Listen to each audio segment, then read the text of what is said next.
જામનગરમાં ભર ઉનાળે ડેમમાંથી પાણી છોડાયું. ઊંડ એક ડેમમાંથી પાણી છોડાયું. ડેમના 5 દરવાજા ખોલવામાં આવ્યા.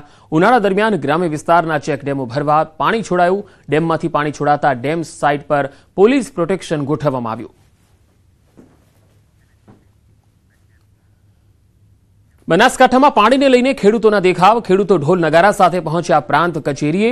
દિયોદર અને લાખણી તાલુકાના ખેડૂતોની માંગ છે. સુજલામ સુફલામ કેનાલમાં પાણી છોડવાની માંગ છે. સિંચાઈના પાણી માટે દિયોદર પ્રાંત કચેરી ખાતે દેખાવો થયા. પાણી છોડવાની માંગને લઈ ખેડૂતોએ લગાવ્યા નારા. દિયોદર અને લાખણી તાલુકાના ખેડૂતોએ પ્રાંત અધિકારીને આવેદનપત્ર આપી રજૂઆત કરી હતી.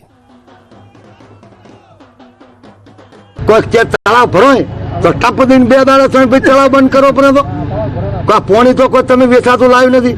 અટલ ભુજલના તળાવ ગાળવાના પૈસા છે પડ્યા. જેમ તળાવ 100 માં ઢુકડવાના ચાર તમે તળાવ ભરો તો ભૈલા જેમ કે મી વરે ખોટો ભ્રષ્ટાચાર કરી તમે તળાવ પાંચ થઈ ગયું. આ સુજલામ સુફલામમાં પાણી સુકાઈ ગયું છે અને બાજરીઓનો વાવેતર હજારો હેક્ટરમાં કરેલો છે અને ઘાસચારો પણ બળી રહ્યો છે. એટલે અમારે તકલીફ પડે પાણી વગર ઘાસચારાની અને બાજરીઓની. એટલે પાણી માટે અમે આવ્યા હતા. એટલે તાત્કાલિક સુજલામ સુફલામમાં પાણી નાખે. ઊંઝા એપીએમસીમાં માલ લઈને આવતા ખેડૂતો પોલીસથી પરેશાન થયા. ખેડૂતો રાજસ્થાનથી જીરું, વરિયાળી, ઈસબગુલનો પાક લઈ ઊંઝા વેચાણ કરવા આવતા હોય છે. ત્યારે ખેડૂતોને આરટીઓ અને પોલીસ દ્વારા ચલણ આપવામાં આવે છે અથવા તો તેમની પાસેથી એન્ટ્રી ફી માંગવામાં આવે છે. તેથી ત્રસ્ત ખેડૂતોએ ઊંઝા એપીએમસી ખાતે રજૂઆત કરી.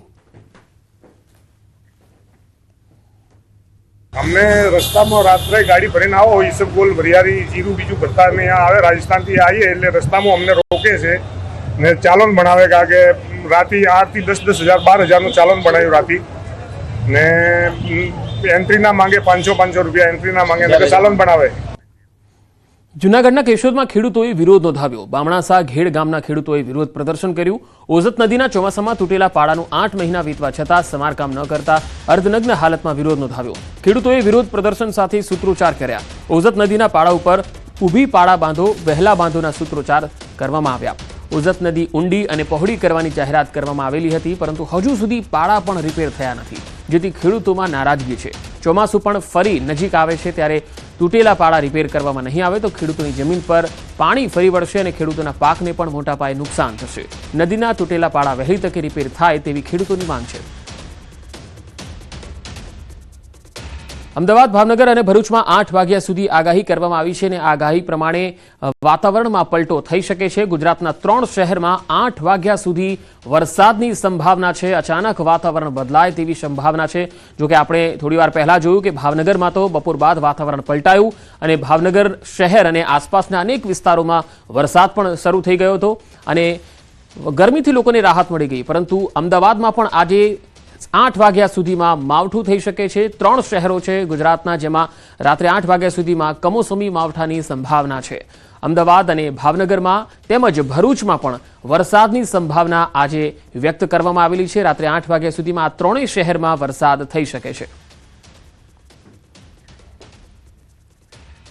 સુરતમાં ફરી એક શાળાની મનમાની સામે આવી. પાંડેસરા વિસ્તારથી ચોંકાવનારો મામલો સામે આવ્યો. આરટીઈ હેઠળ પ્રવેશ મેળવેલ વિદ્યાર્થીના શ્રમિક પરિવારને શાળાની ખુલ્લી ધમકી. બ્રોડવે ઇન્ટરનેશનલ શાળામાં આરટીઈ હેઠળ પ્રવેશ છતાં 70,000 એક્ટિવિટી ફીની માંગણી કરી.